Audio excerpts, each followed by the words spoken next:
Dr. Sreedhar Potarazu says that corporations will feel a big bite from health care reform, and what a lot of these CEOs are saying is just the tip of the proverbial financial iceberg. So, Doctor, they're holding back, you're saying, right? I think they're holding back. If you look at over 300 of the S&P 500, Neil, they've got over $215 billion in terms of unfunded liability, even before this whole tax break was taken away. And that has to be reflected on the balance sheets, and they still haven't figured out how to pay for that. This is going to tip them or push them over the cliff in terms of how they're going to pay for it. And they're regulated, as the CEO of AK Steel said, they've got to disclose it to shareholders because shareholders want to know how the companies are going to pay for it.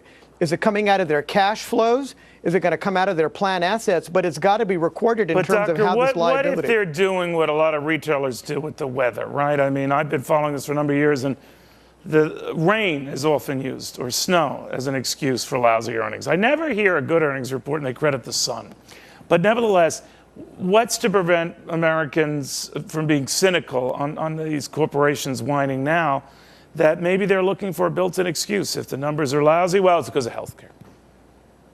Well, it's an interesting question, but the assumptions and what they've got to testify on in Congress is more than just a crutch or a political maneuver. It's been an ongoing situation where employers have been backed into a corner of having no control over the insurance companies. Now, and we should stress, you're right, Doctor, a lot of them have warned about this. When I was in Washington, I mean, I heard from a few who had sent letters out last summer warning of just this scenario, but now they're being looked upon as politically expedient here. What do you make of that? But the irony here is that Congress wants to know how they've come up with these numbers, and they've asked for all of these documents. But hello, it's the same methodology that CBO used in terms of scoring the bill. It's called actuarial estimates, taking life tables to estimate the future value of the benefit.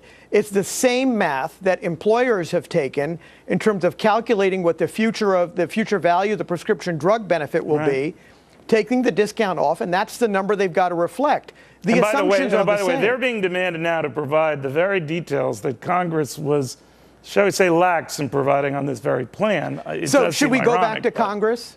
Yeah, should we go back to Congress and say, well, let's have us look at the assumptions and into the estimates? Because now these companies are forced to report. Shareholders need the information. The assumptions are off.